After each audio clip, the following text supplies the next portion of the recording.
अब दिक्कत वहां आएगी जहां बैटरीज पैरेलल में कनेक्ट होंगी, जैसे ये क्वेश्चन देखिए।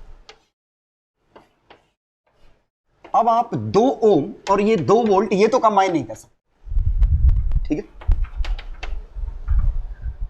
अब आपको सॉल्व करना है तो कोई दिक्कत नहीं, बैटरी कंबाइन करना हम नहीं जानते, लेकिन हम एक चीज तो कर ही सकते हैं कि हम क्या करते हैं इसमें, नोडल एनालिसिस या नोड मेथड, जो भी समझे।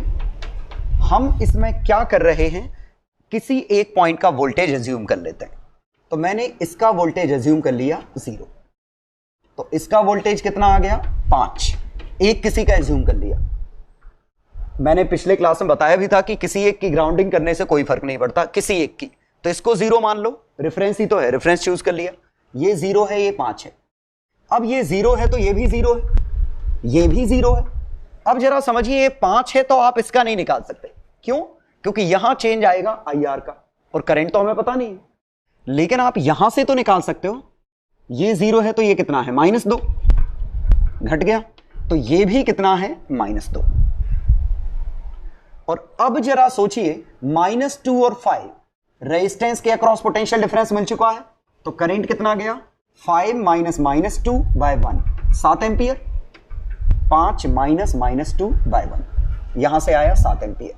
0 और -2 ये बड़ा है, तो 2 वोल्ट का डिफरेंस बाय 2 ओम, करंट कितना आया, 1 एंपियर। यहां से कितना आया, 7 एंपियर, ये 7 एंपियर। और अब इसके बाद ये 7 एंपियर, ये 1 एंपियर, तो यहां से अंदर कितना आया होगा,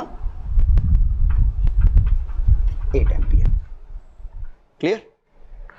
अब मैं इसको जरा वेरीफाई करके दिखाता हूं कि हमने सही सॉल्व किया है कि नहीं। एक तो वेरीफाई यहां से भी दिख जाएगा आपको, ये -2 की अब हमें जरूरत नहीं पड़ी। ये कितना आया था हमारा, 1 एंपियर। ये तो यहां से दिख जाएगा, ये 8 एंपियर बाहर जा रहा है, 1 एंपियर अंदर, 8 बाहर, 7 एंपियर अंदर, वेरीफाई हो रहा है।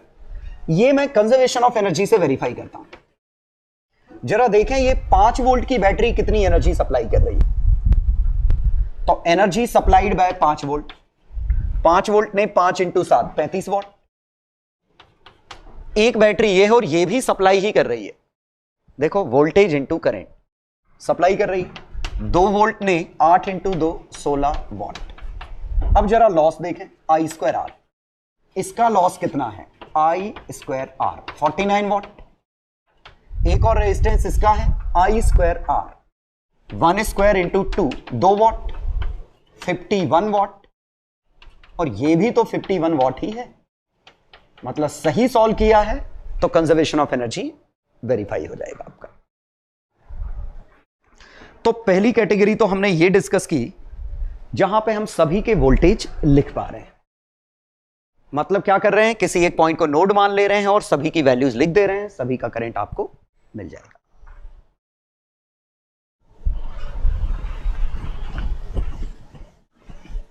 तो आपको पूरे सिस्टम में करंट निकालना है और आपको क्रॉस चेक भी करना है दोनों में कि आपका आंसर सही आ रहा है कि नहीं, कंजर्वेशन ऑफ एनर्जी से।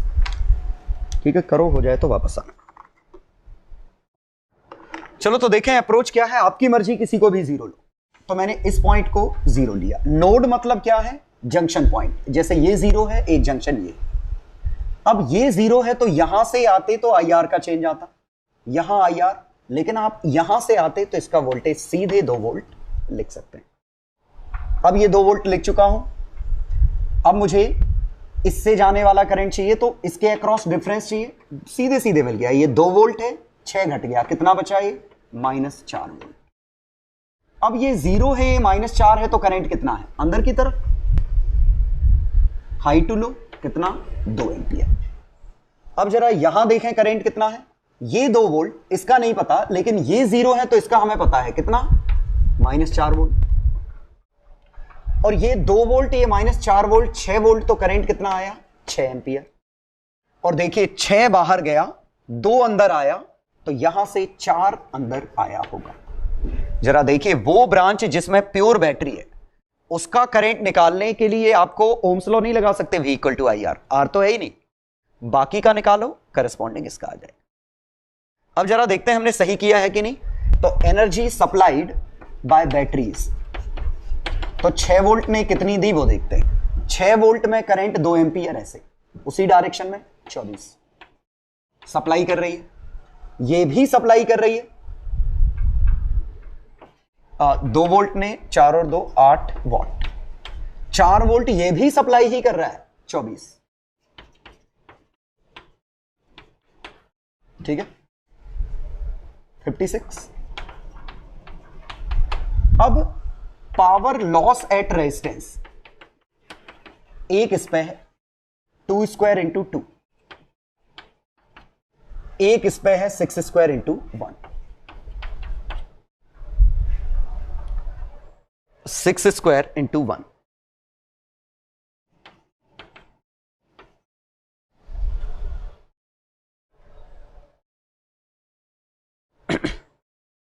हाँ गड़बड़ है, गड़बड़ क्यों है? क्योंकि ये कैलकुलेशन गलत है। तो देखिए इससे क्रॉस चेक हो गया।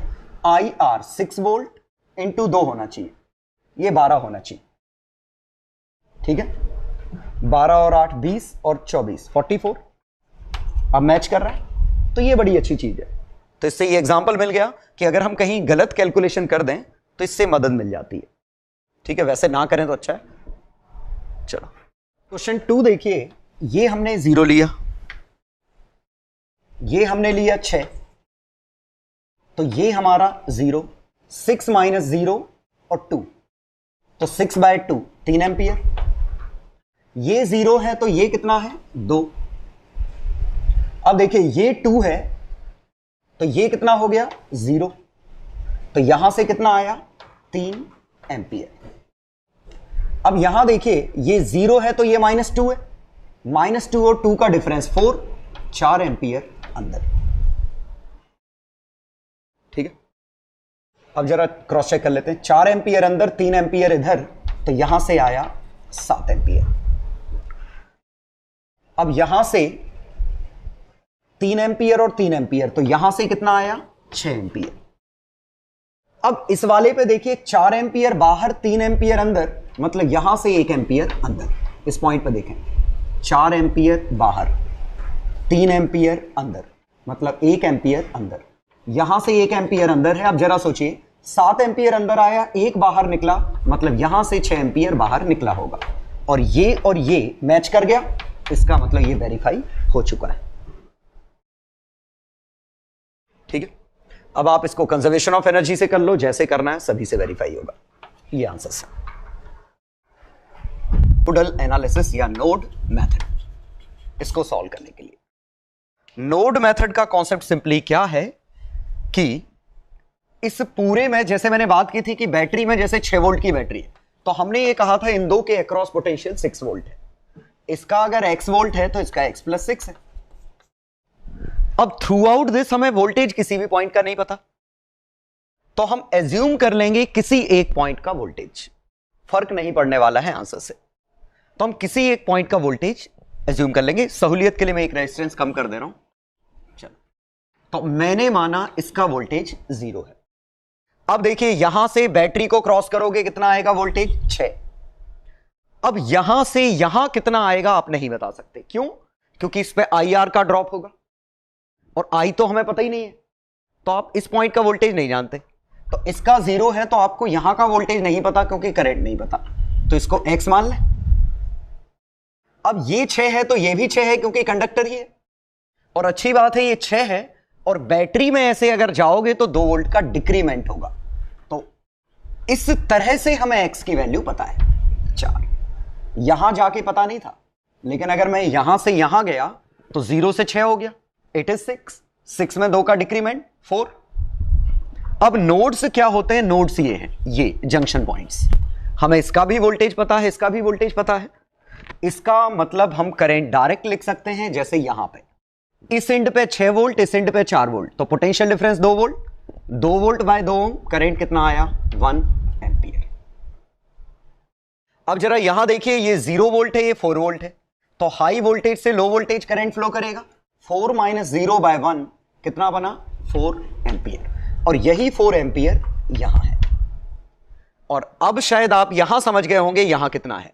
4 एम्पियर अंदर आया, 1 एम्पियर भाग गया, तो 3 एम्पियर यहां से अंदर आया। और अगर हमने सही सॉल्व किया है तो यहां पे कंट्राडिक्शन नहीं होगा। 3 एम्पियर अंदर, 1 एम्पियर अंदर, 4 एम्पियर बाहर। समझ में आया? तो पहले समझिए नोड्स कौन से हैं। ये नोड्स हैं, जंक्शन, ठीक है। और किरचॉफ्स करंट लॉ हम जंक्शन पे लगाते हैं। जंक्शन पे कैसे? कि जितना करंट अंदर आया उतना बाहर निकला। 4 एम्पियर अंदर आया, 4 एम्पियर बाहर। यहां से 4 एम्पियर अंदर, 4 एम्पियर बाहर। तो स्टेप 1 क्या होगा इसका? Step 1, assume potential of any node as 0, as 0 if not explicitly given. इस स्टेटमेंट का मतलब क्या है कि अगर किसी पॉइंट का पोटेंशियल दे दिया जाए तो फिर अब आपकी मर्जी नहीं चलेगी जीरो मानने में। और वजह सही भी थी। जैसे मान लो ये था, इसका वोल्टेज दे दिया 9 वोल्ट है, ये 6 वोल्ट की बैटरी है, और आपने इसका 0 एज्यूम कर लिया। तो कंट्राडिक्शन हो गया कि 9 वोल्ट गिवन था, ये 0 एज्यूम कर लिया, जबकि इसका अपने आप 9 वोल्ट के अकॉर्डिंग 3 वोल्ट निकलेगा। मींस अगर किसी भी एक जगह का वोल्टेज गिवन है तो फिर आप किसी भी पॉइंट का वोल्टेज नहीं मानेंगे, जो गिवन है वही आपका रेफरेंस वोल्टेज हो जाएगा। तो हम एक तरीके से रेफरेंस बना रहे हैं, reference if not given.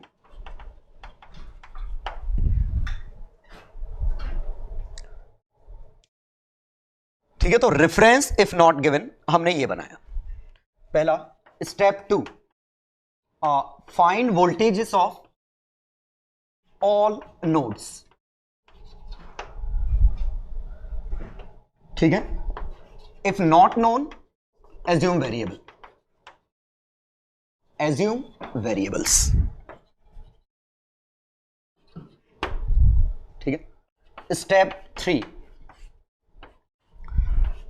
Apply Kirchhoff's current law and Ohm's law to get answer. ये 3 स्टेप है। किरचॉफ्स करंट लॉ क्या है कि किसी भी जंक्शन पे जितना करंट अंदर आ रहा है उतना ही करंट बाहर जाएगा। ओम्स लॉ क्या है?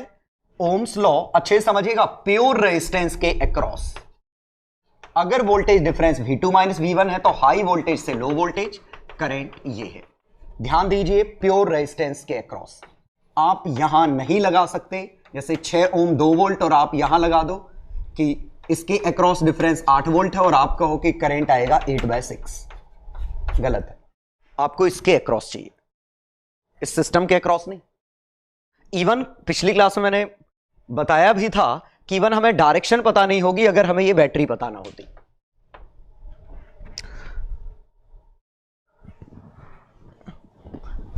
ठीक है, तो जो हम ये बात कहते हैं कि हाई पोटेंशियल से लो पोटेंशियल जाता है वो हम रेजिस्टेंस के लिए करते हैं, और I = V1 माइनस V2/R। अगर रेजिस्टेंस के साथ बैटरी है तो आपको बैटरी अलग करनी पड़ेगी या आपको अक्रॉस द रेजिस्टेंस आंसर निकालना पड़ेगा। ठीक है, अभी क्वेश्चंस में ये चीजें समझ में आ जाएंगी तीनों। तो ये हमारी नोड मेथड या नोडल एनालिसिस है। क्वेश्चंस देखिएगा तो आपको काफी अच्छा समझ में आएगा क्वेश्चन से।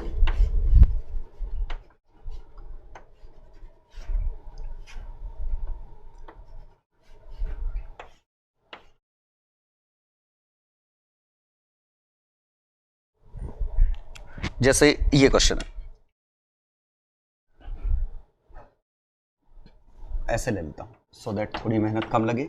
2 ओम 2 ओम 2 ओम 2 ओम 2 वोल्ट 6 वोल्ट। अब हमें करंट निकालना था। दिख रहा है सीरीज पैरेलल तो काम ही नहीं करेगा। इवन ये भी कंबाइन नहीं हो सकते, ये दोनों पैरेलल नहीं है क्योंकि ये कॉमन नहीं है टर्मिनल। तो ना तो ये दो पैरेलल में है ना कोई सीरीज में है। बैटरी आ गई, सीरीज पैरेलल काम नहीं कर रहा है। तो हमें रेफरेंस पॉइंट लेना है। जनरली हम इसको 0 ले लेते हैं, लोअर एंड को, बैटरी के लोअर टर्मिनल को 0 ले लिया। तो ये 0, ये 0, यहां ये 6, रेजिस्टेंस तो कहीं आया नहीं, ये भी 6। मतलब कॉन्सेप्ट क्या है? बैटरी के अक्रॉस पोटेंशियल डिफरेंस V का होगा। लोअर पोटेंशियल यहां, हाई यहां। तो 0 से गए, यहां 6 आ गया, और यहां 6 है तो बड़ी अच्छी बात है, यहां पे मिल गया हमें कितना? 8। लेकिन इस जंक्शन का तो नहीं पता, यहां जाते तो भी रेजिस्टेंस बीच में आ गया। रेजिस्टेंस बीच में आने से गलती क्या हो रही है, दिक्कत क्या हो रही है कि हमें IR नहीं पता, ना यहां का IR पता है, ना यहां का, ना यहां का। आप कहीं से भी आओ, आंसर तो नहीं मिलने वाला। तो हमने क्या ले लिया इसको, x। अब ये x मिल जाए तो अपना काम हो जाएगा।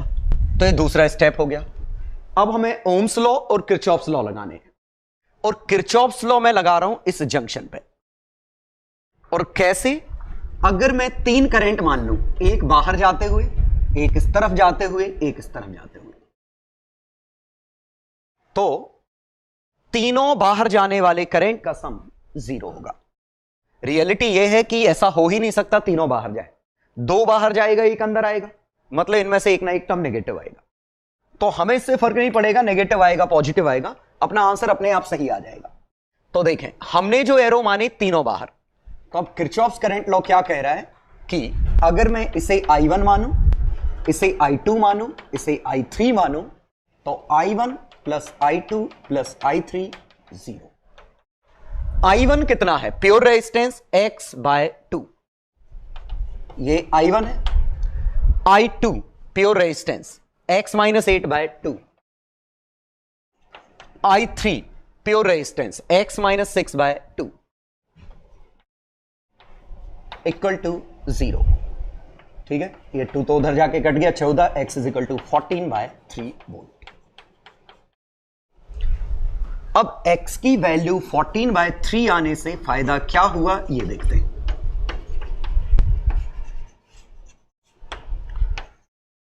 ये कितना था 0, ये कितना था 6 वोल्ट, ये 8 वोल्ट, ये 2 ओम। अब हम एक्चुअल आंसर यहां से लिख लेते हैं। 8 और 14/3 में 8 ज्यादा है, 8 ज्यादा बड़ा है, तो करंट ऊपर से नीचे आएगा कितना, 8 - 14/3/2, 5/3। ठीक है, तो कितना आया 5/3 नीचे। यहां से 6 और 14/3 में 6 ज्यादा बड़ा है, तो 6 - 14/3 4/3/2। ये 4/3 - 0, ये 14/3 - 0/2 7/3। और हमने सही सॉल्व किया है, इसीलिए ये करंट और ये करंट का समेशन इसके बराबर सही निकल के आ रहा है। क्लियर? लेकिन एक बात अच्छे से ध्यान दीजिएगा, आप यहां ओम्स लॉ नहीं लगा सकते। इवन यहां देख के आप नहीं बता सकते करंट 8 से 6 में जाएगा कि 6 से 8 में, यहां पे, क्योंकि ये रेजिस्टेंस नहीं है। V equal to IR formula नहीं लगेगा। हमें यह भी नहीं पता ये करंट ऐसे जाने वाला है कि ऐसे जाने वाला है। क्लियर? ये करंट कैसे पता चलेगा, बाकी की मदद से। जैसे बाकी की मदद से मतलब यहां पे इस ब्रांच में करंट कितना है, 8 - 0/2 4 एंपियर। यहां बना देता हूं। अब ये 4 एंपियर है, 7/3 एंपियर है, तो यहां से कितना आया, 4 + 7/3 19/3 एंपियर। और यही 19/3 एंपियर इधर गया। और अब आप देखिए 19/3 इधर गया ये, और कैसे निकाला, 8 - 0/2 4 एंपियर, 4 एंपियर अंदर, X - 0/2 7/3 इधर, दोनों का समेशन 19/3, 19/3 इधर। अब देखिए यहां से 2/3 गया, ये 19/3 इनपुट आया, तो यहां से कितना गया, 19/3 - 2/3 17/3 एंपियर। और जरा देखिए लोअर पोटेंशियल से हायर पोटेंशियल जा रहा है, तो हमें नहीं पता चलेगा, सॉल्व करने पे ही आंसर आएंगे कि ये 17/3 एंपियर ऐसा। ठीक है, अप्रोचेस हमारी ये है।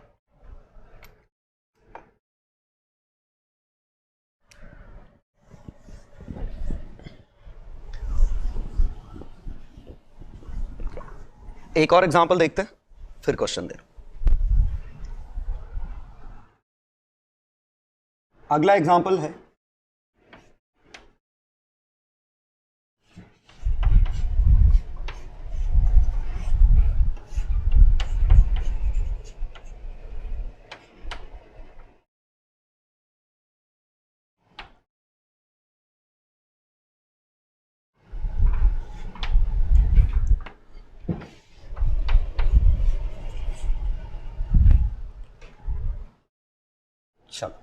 ये देखते हैं। तो इस बार थोड़ा बड़ा सा क्वेश्चन लिया। 2 ओम 6 वोल्ट 2 वोल्ट 2 वोल्ट 2 ओम 3 ओम 6 ओम 2 ओम और यहां पे 6 वोल्ट। ये बैटरी भी मैं 6 वोल्ट ही ले लेता हूं। चलो अब मुझे ये क्वेश्चन सॉल्व करना होता। सीरीज पैरेलल का तो सवाल ही पैदा नहीं होता। अब हमें इत्मीनान से करना है। तो हम क्या करते हैं, शुरुआत करते हैं नोड की। यहां हमने 0 लिया। नोड कौन से हैं, 1 2 3 4 जंक्शन पॉइंट हैं। 0 ये तो हमें मिल गया 6, 0 से 6। लेकिन आप देखिए अब यहां से आप ये नहीं निकाल सकते क्योंकि रेजिस्टेंस आ गया है, तो IR का डिफरेंस आपको नहीं पता। ये 6 है, आपको ये पता है कितना है, ठीक है 6 - 2, लेकिन आपको ये नहीं पता यहां कितना आएगा। यहां भी दिक्कत है, यहां से आप यहां नहीं जा पा रहे, यहां नहीं जा पा रहे, तो अब आपको वेरिएबल मानने पड़ेंगे। तो यहां पे वेरिएबल मैंने ले लिया x, यहां पे वेरिएबल ले लिया मैंने y। अब 2 वेरिएबल है तो 2 इक्वेशन चाहिए। तो सिंपली क्या है, एक जंक्शन रूल इस पे लगा देंगे, एक जंक्शन रूल इस पे लगा देंगे। अब हमें लिखना था यहां पे आंसर, तो और कहीं वोल्टेज तो लिख नहीं पा रहे, तो यहां पे जो जंक्शन रूल लगेगा वो आएगा this plus this plus this plus this plus this, इन सभी सब का समेशन 0। अब देखिए इनमें से करंट लिखना चालू करते हैं। ये वाला करंट लिखना होता, ये वाला करंट कैसे लिखते, तो यहां से आने वाला करंट लिखने के लिए मुझे रेजिस्टेंस के अक्रॉस डिफरेंस चाहिए। तो ये अगर x है तो ये कितना है, x + 2। ये अगर 6 है तो ये कितना है, -4। और हमने एरो कैसे बनाया, ऐसे। तो ये वाला करंट यहां से लिखने की बजाय यहां से लिख लो, प्योर रेजिस्टेंस के अक्रॉस वैल्यू लिख ली। तो पहली इक्वेशन हो गई x + 2 -4/2। ये करंट निकल आया ये वाला। अब ये करंट चाहिए, ये करंट चाहिए, तो इस रेजिस्टेंस के अक्रॉस ये x है, यहां से 6 था, ये 6 गया, यहां कितना हो गया 0, तो इसके अक्रॉस कितना आ गया, x - 0/2। तो एक आउटगोइंग मिल गया, दूसरा आउटगोइंग, तीसरा आउटगोइंग ये वाला, तो ये तो x - 0/2। चौथा आउटगोइंग ये वाला x - y/3। पांचवा यहां से, अब यहां तो ये x है, तो ये कितना है, x - 6, तो ये करंट ही तो ये वाला करंट है, तो x - 6 - y/6। और ये किसके बराबर है, 0। क्यों, यहां से सभी मैंने बाहर निकलते हुए माने, सभी का समेशन 0। एक इक्वेशन। दूसरी इक्वेशन इस पॉइंट पे आएगी और इस पॉइंट पे, हां अब खास बात देखिए, आपकी मर्जी, इंडिपेंडेंटली 3 बाहर यहां मान लो। क्यों, क्योंकि ये डायरेक्शन जो हम मान रहे हैं वो फाइनल थोड़ी ना है, वो तो हमने एज्यूम कर ली कि तीनों बाहर है। तो ये हमने यहां से देखा, तो ये वाला करंट कितना गया, y - x/3। ये वाला करंट कितना है, y - x - 6/6। ये वाला करंट कितना है, y - 0/2, and this is equal to 0। ठीक है, चलो मैं टाइम खराब नहीं कर रहा हूं, ये इक्वेशन सॉल्व करके, अंडरस्टूड है, सॉल्व करके आंसर आ जाएगा। 2 इक्वेशन 2 वेरिएबल है, लीनियर इक्वेशंस है, सॉल्व कर लेंगे। ठीक है, और सॉल्यूशन चाहिए सिमुलेटर में चेक कर लेना, तो आपको आंसर मिल जाएंगे। चलो प्रीवियस डिस्कशन की एनालॉजी में दिखाता हूं। जैसे ये देखें, ये 6 वोल्ट है, ये 2 ओम है, तो हमने इसको माना, मान लो हमने इसको एज्यूम कर लिया, हमने मान लिया ये 3 वोल्ट है, तो इसका वोल्टेज कितना हो गया, 9। तो इसके अक्रॉस कितना, ये 9 वोल्ट, ये 3 वोल्ट। करंट कैसे आया, 9 - 3/2। हायर वोल्टेज से लोअर वोल्टेज करंट जा रहा है। एनालॉजी इसकी ऐसे समझिए कि 9 न्यूटन इधर होता, 3 न्यूटन इधर होता, मास 2 किलोग्राम होता, तो high force minus low force, acceleration कितना है 9 माइनस 3/2। ठीक, काफी हद तक सेम दिख रहे हैं। चलो अब दूसरा एग्जांपल देखें। ये मैं वो एग्जांपल देख रहा हूं जहां नोडल एनालिसिस करने पे सभी वैल्यूज हमें पता है। 6 वोल्ट, 2 वोल्ट, 1 ओम, 2 ओम, ये था। तो हम क्या करते इसमें, वेरिएबल मानते, तो इसका हम 0 ले लेते, ये 0 तो ये कितना आता 6। ये यहां से नहीं पता, यहां से जाने पे, लेकिन यहां से पता है ये -2 है। ठीक है, अब हम ये लिखते तो कितना आता 6 माइनस -2, यहां करंट 6 माइनस -2/2, 4 एंपियर। यहां लिखते तो इसका नहीं पता, लेकिन यहां ऊपर 0 बड़ा है, -2 छोटा है, 2 एंपियर यहां। और अब देखिए 4 एंपियर अंदर, 2 एंपियर अंदर, 4 और 2 6 एंपियर यहां से। ठीक, चलो तो शायद ये चीज समझ में आ गई होगी। इस सीधे 4 एंपियर। अब एनालॉजी देखिएगा इसी की एनालॉजी ये है।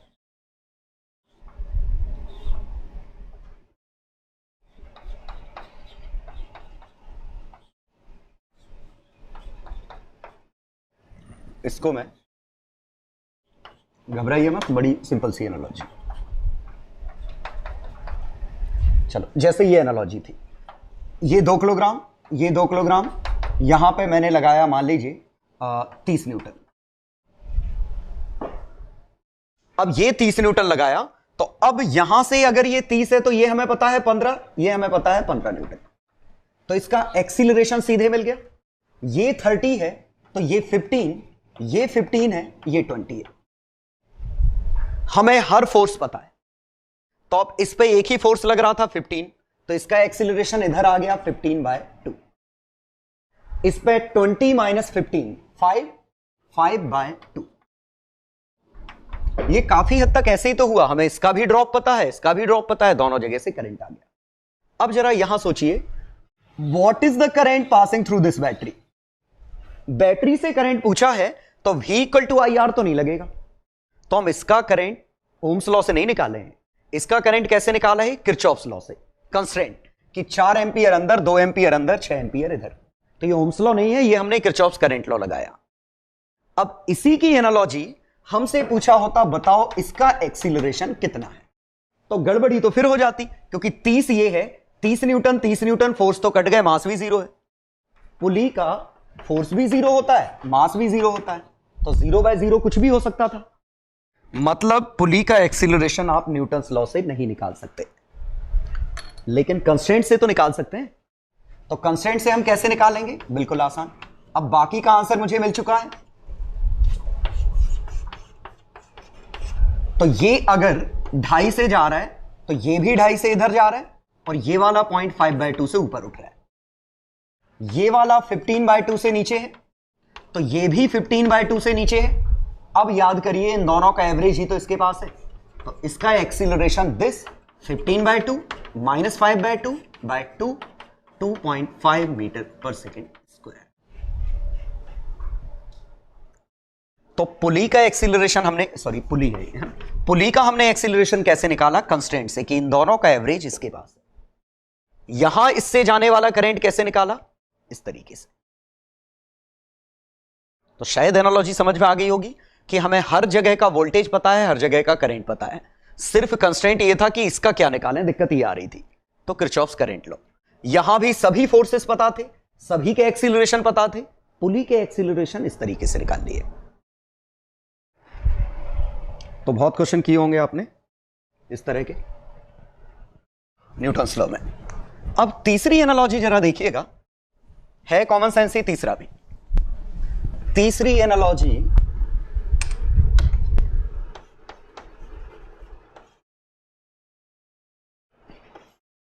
ये थी, ये 6 वोल्ट, 2 वोल्ट, 2 ओम, 2 ओम, 4 ओम। अब हमें निकालना था इसमें करंट हर जगह। अब दिक्कत क्या हुई कि पहला स्टेप तो अपना बिल्कुल मजेदार, इसको 0 लिया, इसको 6 लिया, इसको 6 लिया, लेकिन ना आप यहां से यहां जा सकते हैं, रेजिस्टेंस आ गया, यहां से यहां जा सकते हैं, गड़बड़ हो गया, तो यहां तो आपको x अननोन मानना ही पड़ेगा। अब ये अलग बात है, एक बार आपने x अननोन मान लिया तो कंस्टेंट रिलेशन से तीनों करंट बाहर मान लो। तो यहां से करंट कितना आया, x minus 0/4 I1, x minus 6/2 I2। यहां से 6 और 2 घटा, यहां 4 हो गया, तो x माइनस 4/2 इक्वल टू 0। समझ गए? इससे x निकाल लेंगे, और हम ये जानते हैं कि ये जो 3 डायरेक्शन आई है जरूरी नहीं सही हो। क्लियर? ये 3 जो डायरेक्शन आई है वो हो सकता है अपोजिट हो, और पक्का गलत तो होंगी क्योंकि तीनों एक साथ बाहर नहीं हो सकते, कम से कम एक गलत है। ठीक है, तो वो अपने आप x की वैल्यू पे पता चल जाएगा। चलो अब जरा देखिएगा, इसी की एनालॉजी ये है।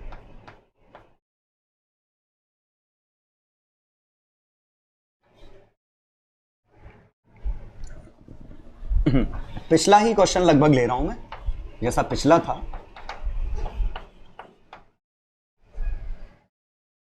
और इस बार मैंने फोर्स यहां लगा दिया, 2 किलोग्राम 2 किलोग्राम 2 किलोग्राम, और इस पे लगा दिया मैंने 20 न्यूटन। ठीक है, अब हमें निकालना होता है एक्सीलरेशन, सबके निकालो। तो इस बार दिक्कत क्या हुई, आपको टी नहीं पता, क्योंकि इसका एक्सीलरेशन निकालने के लिए टी चाहिए। टी तो आपको पता नहीं था, पिछली बार टी पता चल गया था तो सबका निकल गया। तो कोई बात नहीं, हम क्या करते, यहां टी मान लेते, तो इस पे टी आएगा, इस पे 2t आएगा, इस पे टी आएगा। अब इस पे कितना है नीचे 20, इस पे कितना है नीचे 20। अब तो हम सबके एक्सीलरेशन लिख सकते हैं, लेकिन जरा सोचिए, हमें खुद नहीं पता कि ये ऊपर जाएगा कि नीचे जाएगा, ये ऊपर जाएगा कि नीचे जाएगा, ये ऊपर जाएगा कि नीचे जाएगा, हमें नहीं पता। तो हम इसमें एज्यूम ही तो करते थे कि हम क्या कर लेते थे, मान लो ये इधर आया A1, मान लो ये इधर आया A2, मान लो ये इधर आया A3, कहीं भी ले लो वेरिएबल, क्या फर्क पड़ रहा है। ठीक है, ये A3 मैंने ऐसे ले लिया। मेंटली हम प्रिपेयर्ड हैं कि शायद आंसर ये सही नहीं है, क्योंकि डायरेक्शन कुछ और भी हो सकती थी, लेकिन हम इतना जानते हैं अब हमें कंस्ट्रेंट रिलेशन लिखना है। और कंस्ट्रेंट क्या है, यहां से A1 आया तो यहां से रस्सी पुली का कंस्ट्रेंट, A1 इधर, ये वाला पॉइंट A1 से नीचे आएगा, ये A2 ऊपर, ये वाला पॉइंट A2 से नीचे आएगा, और ये वाला A3 से नीचे जा रहा है। तो कंस्ट्रेंट क्या है, A1 plus A2 equal to 2A3। इन दोनों का एवरेज उसके पास है। अब A1 और A2 की वैल्यू, A1 कितना है t माइनस 20/2, A2 कितना है t माइनस 20/2, 2A3 कितना है A3, तो 20 माइनस 2t/2। क्लियर? तो ये 2 उड़ाया, t minus 20 t minus 20, 2t minus 40 is equal to 40 minus 4t, 60 is equal to 80। t की वैल्यू आ गई 40/3 न्यूटन। और चूंकि t 40/3 है, इसका मतलब ये गलत है, 20 बड़ा है। ठीक है, ये भी गलत है, ये भी गलत है, सब डायरेक्शन गलत हो गई। नहीं, शायद ये, हाँ ये भी गलत है। ठीक है, तो अब हमें एक्चुअल एक्सीलरेशन कैसे निकालेंगे, इसमें वैल्यू छाप देना। पॉजिटिव आ गया तो सही है, नेगेटिव आ गया तो पलट लो। ठीक यही इसमें करना है कि x की वैल्यू कुछ भी आ जाएगी, क्योंकि हमें पता है हमने तीनों बाहर माने, जरूरी नहीं ये सही हो। तो x की वैल्यू हम जो भी निकालेंगे, जैसे इस बार हम निकालते 3x equal to 10, x is equal to 10/3, तो ये आंसर आता 10/3। अब हम सोचते 10/3 माइनस 0, ये बिल्कुल सही है डायरेक्शन। ये 10/3 माइनस 6, ये डायरेक्शन गलत है, 6 बड़ा है, इधर आएगा। ये कितना है 6, 4 और 10/3, ये बड़ा है, ये भी डायरेक्शन गलत है। ठीक, तो एक्चुअल डायरेक्शन हम फिर जब ये वैल्यू मिल गई उससे निकाल देंगे, जैसे कि हम यहां करते थे। आ गया समझ में? ऐसे ही यहां अगर 2 थ्रेड हैं तो 2 T1 T2 आते, यहां अगर 2 नोड हैं तो यहां 2 X और Y लेने पड़ते, और 2 कंस्ट्रेंट लगते, 2 किरचॉफ्स करंट लॉ लगते। तो काफी हद तक एक सा है दोनों में। तो मेथड्स में कोई दिक्कत नहीं होनी चाहिए आपको।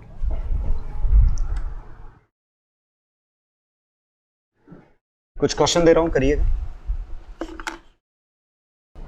ये 3 क्वेश्चन है, नोड मेथड से करने हैं। जैसे पहले क्वेश्चन में किसी एक को 0 मानिए, इसको 0 मानिए, बाकी इसको 0 मान लीजिए, सो दैट आपके आंसर मैच कर पाए मेरे से। तो इसमें इसको 0 मान के सॉल्व करिए। इसमें तो एक ही अननोन है तो इसी को x मानना है। यहां 2 अननोन लेने हैं तो इसको x मान लो, इसको y मान लो, इसको 0 मान लो। मैं इसलिए ऐसा कह रहा हूं सो दैट मेरे से जब कंपेयर करोगे तो मैं यही मानूंगा, आपको चेक करना आसान हो जाएगा कि आपने सही सॉल्व किया है कि नहीं। तो ये तीनों क्वेश्चन सॉल्व करिए। हाँ, इसमें करंट थ्रू आर इक्विवेलेंट निकालना है। चलो, मतलब यहां से करंट निकाल लो, इससे डिवाइड कर देना, आर इक्विवेलेंट आ जाएगा। चलो तो आंसर्स देखते हैं। पहले क्वेश्चन में मैंने इसको 0 माना, इसको 0 माना, तो इसको मैंने -2 माना, -2, तो ये कितना हो जाएगा 2। ठीक है, इसको 0 माना, तो अब हमें इसका पता नहीं कितना है। ठीक है, तो इसको अगर x मानोगे तो आपका इसका आंसर, जैसे इसको x मानोगे तो इसका आंसर, या इसको x मानोगे तो बाकी के हम आंसर निकाल लेंगे। तो ये 0 -2 2x। अब मुझे एक ही इक्वेशन, एक ही वेरिएबल, एक ही इक्वेशन चाहिए, इस पे नोड मेथड लगा लूं। ध्यान दीजिए, नोड मेथड इस पे लगाना मुश्किल है। क्यों? आपने 3 करंट ये लिखे, इसमें ओम्स लॉ लग जाएगा, इसमें ओम्स लॉ लग जाएगा, इसका कैसे निकालोगे? इस पॉइंट पे भी दिक्कत है, इसका निकाल लोगे, इन दो का कैसे निकालोगे? V = IR तो लगना नहीं है, रेजिस्टेंस ही नहीं है। इस ब्रांच में यहां पे भी एक रेजिस्टेंस है, यहां पे भी एक है, और इस ब्रांच में भी एक है, तो यहां हम ओम्स लॉ लगाने वाले हैं। ठीक, तो ये 2 था। अब हम लिखते हैं किरचॉफ्स करंट लॉ इस पॉइंट पे। तो तीनों करंट मैंने बाहर मान लिए, तीनों का समेशन। ये वाला करंट सबसे आसान, x - 2/2, ये वाला x + 2/2, ये वाला x - 6 -0/2 = 0। कोई दिक्कत तो नहीं? x = 2 आ गया, ये कितना बना, 2 से 2 कट गया, ये 2 उड़ा दो, 3x = 6, x = 2। तो ये 2 वोल्ट हमारी वैल्यू आ गई। और ये 2 वोल्ट बड़ा इंटरेस्टिंग आंसर आया वैसे, क्योंकि ये हमारा 2 वोल्ट है। अब हमें इन सब की किसी की जरूरत नहीं, एरो की भी जरूरत नहीं, एरो तो हम खुद डिसाइड करेंगे।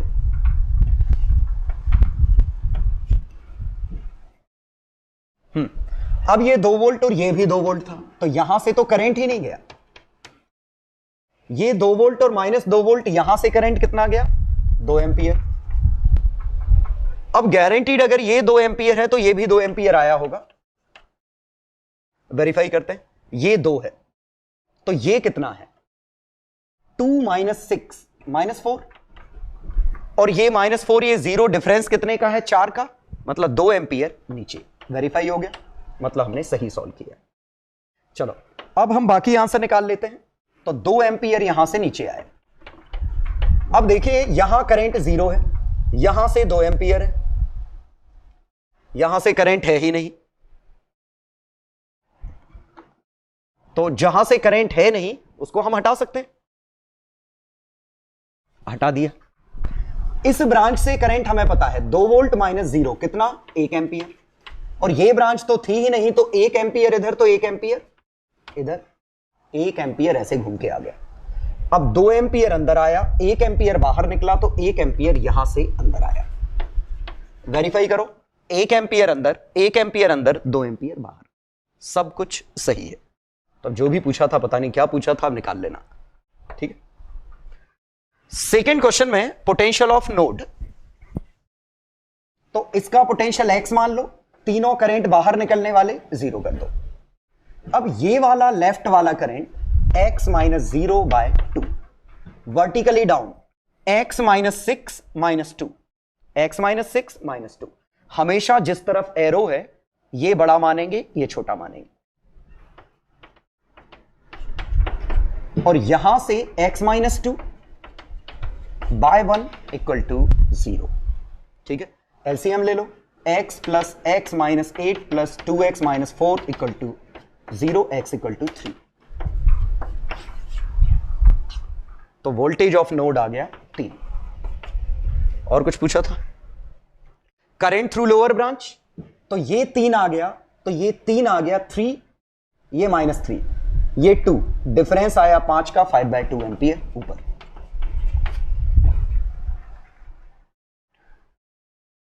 थर्ड क्वेश्चन में ये तो थोड़ा मेहनत करनी पड़ेगी क्योंकि 2 वेरिएबल। चलो तीसरा क्वेश्चन देखते हैं। तीसरे क्वेश्चन में पहले वेरिएबल मान ले, ये वेरिएबल 0 है एंड दिस इज 6। एक्स और वाई कुछ भी मान लेते हैं, ये एक्स है, ये हमारा ही वाई है। ये हमने वेरिएबल ले लिए।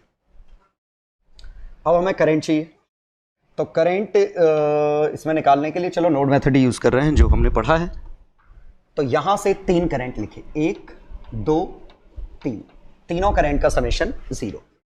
तो I1 बाहर निकल रहा है, मतलब y - 6/3, I2 y - x/3, I3 y - 0/2 equal to 0। तीनों बाहर निकल रहे हैं। एलसीएम हमने 3 और 3 6 लिया, ये 2y - 12, 2y - 2x, ये 3y, 2 और 2 4 और 3 7, 7y - 2x is equal to 12।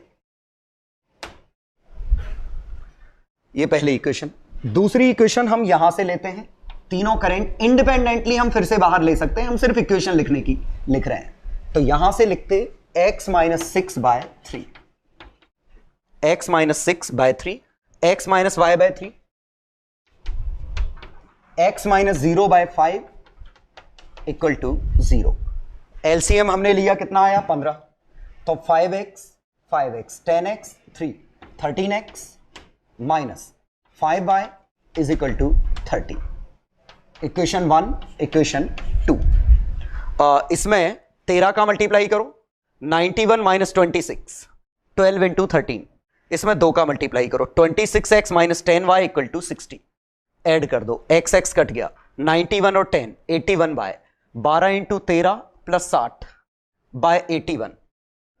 नीचे आएगा 27 और ऊपर आएगा 52, मतलब आंसर आ गया 8/3। y की वैल्यू आ गई 8/3। y की वैल्यू 8/3 इसमें छाप दो, 8/3 तो 40/3 90, 40, x की वैल्यू 10/3। ये हमारे आंसर आ गए। ठीक है, लेकिन हम चाहेंगे कि हम वेरीफाई कर लें कि हमने सही सॉल्व किया है कि नहीं। तो y की वैल्यू कितनी है 8/3, x की वैल्यू कितनी है 10/3, इसकी वैल्यू कितनी थी 0, इसकी वैल्यू कितनी थी 6। तो ये 10/3 - 0/5 2/3। यहां से 8/3 - 0/2 4/3, 4/3 और 2/3 2 एम्पियर यहां से। अगर 2 यहां से आ गया तो हमने सही सॉल्व किया है। 8 - 3 6 - 8/3, 18 - 8 10/3, 10/9। यहां से 6 - 18 8/9, 18/9, यहां से भी 2 एम्पियर। बिल्कुल सही सॉल्व किया है। तो दोनों जगह से आंसर 2 एम्पियर आया, मतलब सही सॉल्व किया है। और इसी से हमें आर इक्विवेलेंट मिल गया, ये 2 एम्पियर, ये 6 वोल्ट, 6 वोल्ट लगाने पे 2 एम्पियर आया, तो आर इक्विवेलेंट कितना होगा 3 ओम। तो मेरे ख्याल से बहुत अच्छा तरीका मिल गया होगा। ब्रिज बैलेंस नहीं है तो क्या करें, कोई दिक्कत नहीं, मन से एक बैटरी लगाओ, आप नोड मेथड से करंट निकाल लो, टोटल बैटरी पता है, टोटल करंट पता है, डिवाइड कर दोगे आंसर आ जाएगा। हां, यहां 12 वोल्ट बैटरी ली होती तो 4 एम्पियर आता। तो जो भी रेशो लिया होगा रेशो तो सही आएगा। तो आप कुछ भी मन से बैटरी लगाइए, करंट निकालिए, आंसर निकालिए। तो अनबैलेंस्ड व्हीटस्टोन ब्रिज के रेजिस्टेंस निकालने का यह तरीका है। ठीक, तो उम्मीद है क्लास समझ में आई होगी। क्लास का मैं एक बार फाइनली रिकॉल कर देता हूं, हमने किया क्या है अभी तक। पहला हम सीखे सीरीज में बैटरी का, पहला हम सीखे बैटरी का करंट ऐसा जा रहा था, करंट ऐसा जा रहा था। तो यहां ड्रॉप आया E - IR, यहां ड्रॉप आया E + IR, पहला पॉइंट। इसमें बैटरी डिस्चार्ज हो रही है, इसमें बैटरी चार्ज हो रही है। दूसरा पॉइंट हमने देखा सीरीज में बैटरी रेजिस्टेंस, इन सबको कैसे कंबाइन करना है। तो बैटरी सीधे जुड़ गई, रेजिस्टेंस सीधे जुड़ गया, अलग अलग कर लिया। सेकंड अप्रोच हमारा सेकंड ये था। थर्ड हमने देखा कि पैरेलल में बैटरी के लिए हमने हाल फिलहाल जुगाड़ नहीं देखी है, तो हमने देखा नोड मेथड। तो आप किसी भी जंक्शन पे 0 मानो, फिर ये मानते रहो, जरूरत पड़े तो वेरिएबल मान लो, सॉल्व कर लो, अपने आप आंसर आ जाएगा। ज्यादा से ज्यादा क्या होगा, वेरिएबल ही तो ज्यादा आएंगे। और हां, इसी की मदद से मैं आपको यह काम दे रहा हूं, व्हीटस्टोन ब्रिज खुद से बैलेंस करके देखिएगा कि ये अगर R1 है, R2 है, R3 है, R4 है, ये X है, ये Y है, ये R5, X equal to Y के लिए आप सॉल्व करेंगे। इसमें जैसे मैंने सॉल्व किया लगभग वैसे ही सॉल्व करेंगे, X इक्वल टू Y लगा देंगे उसमें, तो आपका अपने आप R1 by R2 equal to R3 by R4 आ जाएगा। करके देख लेना ब्रिज का प्रूफ। हाँ, तो हमने क्या किया, नोडल एनालिसिस क्या है कि अलग अलग पॉइंट के हम वेरिएबल ले लें। तो जैसे इसका 0 लिया, इसका भी लिया, X लिया, Y लिया, और हर नोड पे आप ये लगा दीजिए, इंडिपेंडेंटली सब पे बाहर की तरफ मान लो, इक्वेशन लिखो, 2 इक्वेशन 2 वेरिएबल, पक्का आंसर आ जाएगा। प्रैक्टिस की जरूरत लगे, मन से क्वेश्चन बनाइए, सिमुलेटर पे चेक करिए, सिमुलेटर आपके पास है, लेकिन उसको सॉल्व करने के लिए यूज ना करें। सिमुलेटर से क्वेश्चन बनाइए, अपना चेक करिए, तो जितनी प्रैक्टिस करना चाहें उतनी कर सकते हैं। हाँ, तो हमने अभी 2 तरह की मेथड देखी, एक नोड मेथड देखी और एक करंट मानने वाला किरचॉफ्स करंट लॉ और वोल्टेज लॉ। अब कौन सी यूज करनी है, तो जनरली क्या हो रहा है कि नोड मेथड में वेरिएबल कम आते हैं। जैसे मैं एग्जांपल लेता हूं, मैंने अभी कुछ देर पहले एक क्वेश्चन लिया था, जब मैं नोड मेथड किरचॉफ्स वाली मेथड ले रहा था। ये इसमें हमारे 3 वेरिएबल आए थे, शायद सभी में 2 ओम था, ये था क्वेश्चन। ठीक है, हमने देखा था एक आई वेरिएबल, I1, I2, एक यहां वेरिएबल और ये सब। ठीक है, अब जरा सोचिए, अगर मैं इसको मान लेते हैं, क्वेश्चन में एक थोड़ा चेंज कर दूं, यहां रेजिस्टेंस होता ही नहीं, ऐसा होता। अब अगर ये ऐसा होता तो अभी भी हमारा उसके हिसाब से तो I1, I2, I3 वेरिएबल ऐसे ही लगते, 3 लूप बनानी पड़ती, वेरिएबल तो अब भी 3 होते। लेकिन जरा सोचिए, नोड मेथड के हिसाब से तो ये क्वेश्चन जुगाड़ वाला क्वेश्चन है, स्ट्रेट फॉरवर्ड दिखेगा। कैसे, मैंने ये रेजिस्टेंस हटा दिया, पिछले से डिफरेंट है, मैंने इसको 0 माना, इसका कितना है 6, इसका कितना है 6, इसका कितना है 4 वोल्ट। ठीक है, तो यहां से करंट कितना गया, 4 माइनस 0 2 एम्पियर, यहां से करंट कितना गया 2 एम्पियर, तो यहां से कितना गया 4 एम्पियर, यहां से कितना गया, सॉरी यहां से 2 एम्पियर, ऐसे। यहां 6 है, यहां 4, 1 एम्पियर इधर, तो 2 एम्पियर इधर, तो यहां से 1 एम्पियर अंदर, और यहां से ये कितना था 6 माइनस 0 3 एम्पियर, ये 5 एम्पियर, 3 एम्पियर अंदर आया, 2 एम्पियर अंदर आया, 5 एम्पियर अंदर आया। ठीक है, और वेरीफाई कर लेते हैं, 3 एम्पियर और 1 एम्पियर कितना है 4 एम्पियर, 1 एम्पियर 5 एम्पियर, बिल्कुल सही है। तो देखिए, एक तो यहां हमें सॉल्व ही नहीं करना पड़ा, मतलब I1, I2, I3 तो दूर की बात है, वेरिएबल ही नहीं लेने पड़े, एक स्टेप में सॉल्व हो गया। तो अगर इस तरह की जुगाड़ होगी तो वो आपको I1, I2, I3 मेथड में क्लिक नहीं करेगी, दिखेगी नहीं, आपको सॉल्व ही करना पड़ेगा। अब हम ओरिजिनल क्वेश्चन पे आ जाते हैं, जो ओरिजिनल क्वेश्चन था हमारा। उसमें भी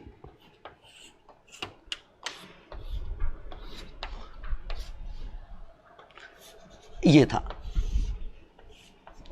अब जरा हम देखते हैं कि हमने I1, I2, I3 3 वेरिएबल माने थे, अब भी हमारा काम चल जाएगा। मैं इसको ले लूं 0, इसको ले लूं 6, इसको 0 लिया, इसको 6 नोड मेथड के हिसाब से, इसको मैंने लिया x, इसको ले लिया x माइनस 2।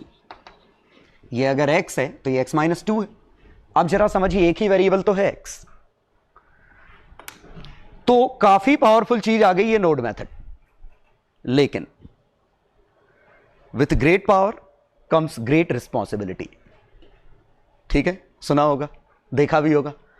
तो इसमें अब हमारे पास रिस्पॉन्सिबिलिटी कहां है कि हमें किरचॉफ्स करंट लॉ हमने नहीं लगाया, एक तरीके से किरचॉफ्स वोल्टेज लॉ लग गया है, किरचॉफ्स करंट लॉ नहीं लगाया। ये पिछले का रिवर्स है, उसमें करंट हम डायरेक्ट लगा लेते थे, वोल्टेज बाद में लगाते थे।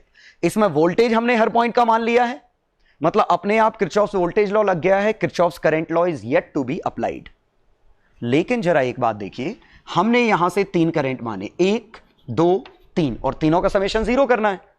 ये तो निकाल लोगे, ये तो निकाल लोगे, ये कैसे निकलेगा? ठीक है, तो देखिए अगर आपको एक नया टूल मिल रहा है तो उसके साथ कुछ समस्याएं भी मिलेंगी। आपकी रिस्पॉन्सिबिलिटी है कि किरचॉफ्स करंट लॉ सही होना चाहिए, लेकिन ये करंट कैसे निकालोगे? लेकिन कोई दिक्कत नहीं, समस्या है तो समाधान भी होगा। तो यहां पे देखिए ये 2 ओम है, ये 2 ओम है, यहां भी तो नहीं पता, हम एक नोड मेथड यहां भी तो लगा सकते थे। अब हम क्या यूज करेंगे, ध्यान दीजिएगा कि मैं मान लूं यहां से करंट ये अंदर माना, ये अंदर माना, तो ये करंट अगर आई है तो ये भी तो आई ही है, मुझे आई नहीं पता, आई अननोन ही रहने दो। और यहां से मैं ये अंदर आते हुए मान लूं, आपकी मर्जी बाहर जाते हुए भी मान सकते हो। अब मैं क्या यूज कर रहा हूं, ध्यान दीजिएगा इस पे, ये करंट कितना है, x माइनस 0/2, ये करंट कितना है, x माइनस 6/2, सभी रेजिस्टेंस 2 ओम थे, ये करंट कितना है, I। तीनों बाहर जाने वाले करंट का सम 0 होगा। और यहां एज्यूम कर लो तीनों अंदर आने वाले हैं, आपकी मर्जी कुछ भी एज्यूम कर सकते हैं, तीनों अंदर आने वाले। अब अंदर आने वाले सो दैट ये I और ये I सेम रहे, तो यहां से अंदर कितना आया, 0 माइनस x माइनस 2, अंदर आ रहा है मतलब इसमें से ये घटेगा /2, प्लस यहां से कितना आया, 6 माइनस x माइनस 2/2, और यहां से कितना अंदर आया, प्लस I इक्वल टू 0। दोनों I सेम है, अगर घटा दूं तो काम चल जाएगा। तो सब्ट्रैक्ट 1 एंड 2, या आप सब्ट्रैक्ट 1 एंड 2 करते, या ऐसे लिखते कि ये जो जा रहा है और ये जो आ रहा है एक ही चीज है। मतलब ओवरऑल सब्ट्रैक्ट करने की बजाय मैं ये कह रहा हूं ये टर्म और ये टर्म सेम है, क्योंकि this plus I equal to 0, this plus I equal to 0, तो दोनों टर्म आपस में सेम है। इक्वल कर दो इन दोनों को, 2 काट दो, तो ये 2x माइनस 6 इक्वल टू 2 काटा, ये 2 माइनस एक्स, यहां से 6 और 2 8, 8 माइनस एक्स, x और x और x, 8 और 2 10 और 6 16, 4x is equal to 16, x is equal to 4। अब हमारा ये 4 वोल्ट आया, तो ये कितना है, 2 वोल्ट। अब जरा करंट देखें कितने आए, अब हमारा ये एरो वेरो का सबका काम खत्म हो गया, अब वो अपने आप बन के आएगा। तो 6 वोल्ट माइनस 4 वोल्ट, यहां से 1 एम्पियर अंदर, 4 वोल्ट माइनस 0, 2 एम्पियर बाहर, तो यहां से 1 एम्पियर अंदर, और 6 माइनस 2, 2 एम्पियर इधर, 2 माइनस 0, 1 एम्पियर इधर, और वेरीफाई हो रहा है हर जगह। तो यहां फायदा क्या हुआ कि एक ही अननोन है x। नुकसान क्या हुआ कि किरचॉफ्स करंट लॉ में थोड़ा दिमाग लगाना पड़ गया, कि किरचॉफ्स करंट लॉ लगाते समय वायर से आप करंट डायरेक्ट नहीं निकाल सकते। तो हमने क्या मदद ली, इस पे I माना, इसका लगाया, I माना, इसका लगाया, I को एलिमिनेट कर दिया। ठीक है, तो इस तरीके से फाइनल कंक्लूजन ये हुआ, आप कहीं भी नोड मेथड यूज कर सकते हैं, कहीं भी करंट वाली मेथड यूज कर सकते हैं। जनरली नोड मेथड काम की होती है, उसमें वेरिएबल्स कम आते हैं, लेकिन इस तरह की दिक्कत हो सकती है। और ये अगर समझ में आ गया तो आप हमेशा नोड मेथड यूज करिए, कोई दिक्कत नहीं। तो मैं रिकमेंड करूंगा कि जो शीट है उसको कोशिश करिए दोनों तरीके से सॉल्व करने की, आपको खुद पता चल जाएगा कौन सा तरीका ज्यादा अच्छा है।